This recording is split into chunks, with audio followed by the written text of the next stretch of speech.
என்னை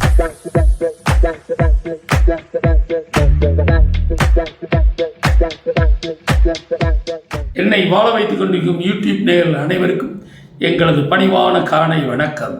Edison talkies சார்பாக நம்ம அடுத்த இந்த வாரம் வெளியாகக்கூடிய படங்கள் ஒவ்வொன்றையும் பார்த்துக்கிட்டு இருக்கோம். இப்போ நம்ம பார்க்க போகிற படம் என்னன்னு பார்த்தீங்கன்னா, பீப்புள் ப்ரொடக்ஷன்ஸ் ஹவுஸ் சார்பாக தயாரித்த ஆமியோ கேரேஜ் தாங்கிற படத்தை பற்றி தான் பார்க்க போகிறோம். இந்த படத்தை இயக்குனர்னு பார்த்தீங்கன்னா பிரசாந்த் நாகராஜ் தான் இந்த படத்தை இயக்கியிருக்காரு. டிஓபி ஒளிப்பதிவாளர் விஜயகுமார் சோலைமுத்து, எடிட்டர் ரூபன் சிஎஸ் பிரேம்குமார் தான் அந்த படத்தை எடிட் பண்ணியிருக்காங்க. படம்னு பார்த்தீங்கன்னா அவர் இயக்குனர் பிரசாத் நாகராஜர் ஒரு முதல் படம் போலுக்க தெரியல, ஓரளவுக்கு நல்லாவே பண்ணியிருக்காரு. படத்தோட கதையின் நாயகனாக பார்த்தீங்கன்னா மாஸ்டர் மகேந்திரன் குழந்தை பையனாக நடித்த அவர் தான் இன்றைக்கி பெரிய ஹீரோவாகி அவர் நடிச்சிருக்காரு.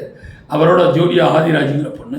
மற்றும் பார்த்தீங்கன்னா நம்ம சத்யா படங்களில் ஜிஎம் சுந்தர்னு நல்ல கேரக்டர் ஆர்டிஸ்ட், அற்புதமான நடிகர். அவர் இந்த படத்தில் நடிச்சிருக்குது. இந்த படத்துக்கு மேலும் கொஞ்சம் பெருமை சேர்க்குது.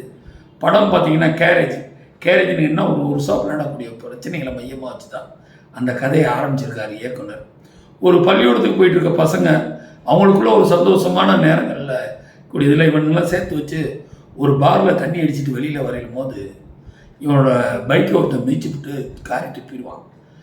ஏன்டா என் பைக்கை போய் வச்சிங்க கேட்க போகிற இடத்துல சம்மந்தமே இல்லாமல் உருவாகிற ஒரு பிரச்சனை தான். அதில் அந்த ஹீரோ அவ்வளோ பெரிய ஹீரோன்னு இவனுக்கு தெரியாது. அதாவது ஸ்கூல் ஸ்டூடெண்ட்டாக இருக்கிற ஹீரோ மாஸ்டர் மகேந்திரனுக்கு தெரியாது.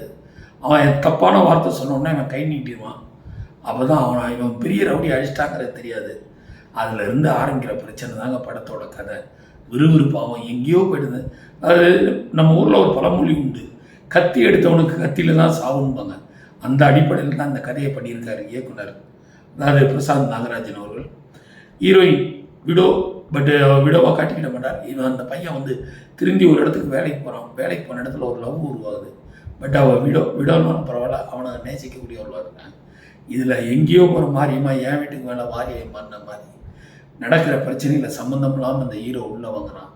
அப்போ அவன் அந்த பிரச்சனையை கேரேஜுக்கு எந்த தாய் தப்பேன் கேரேஜுக்கு போகக்கூடாதுன்னாங்களோ அந்த கேரேஜுக்கு ஒரு உதவி கேட்டு சுந்தரம் போய் பார்க்க போகிறான்.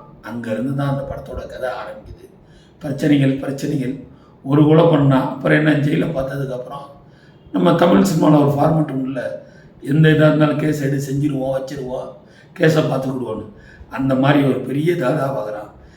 எந்த குரு நம்மளை ஆதரிச்சாரோ அந்த குருட்ட போய் சரண்டர் அடைஞ்சவன் என்ன ஆகுறாங்கிறது தான் அந்த கதை. அதாவது அமிலோ கேரேஜுங்கிற படத்தை பற்றி பார்க்கணும்னா தேட்டரில் போய் பாருங்கள், ஒரு தடவை தாராளம் பார்க்கலாம். மாஸ்டர் மகேந்திரன் நல்ல சிறப்பாகவே பாடுபட்டுருக்காரு. பட் படம் ஆக்ஷன் சைடில் நல்ல, அதாவது ஃபைட் மாஸ்டர் பாராட்டியே தீரணும். ஃபைட்டுன்னா கண்ணில் நெத்தி தெரிக்கிற மாதிரி இருக்குது. இசையமைப்பாளர் அவரோட பங்கை செஞ்சுருக்காருன்னு தான் சொல்லணும். மொத்தத்துக்கு படம் பார்க்கலாம், அவசியம் போய் பாருங்கள், தேட்டரில் போய் பாருங்கள். நன்றி, வணக்கம். இந்த வீடியோ உங்களுக்கு பிடிச்சிருந்தா லைக் பண்ணுங்கள், கமெண்ட் பண்ணுங்கள், ஷேர் பண்ணுங்கள், சப்ஸ்கிரைப் பண்ணுங்கள்.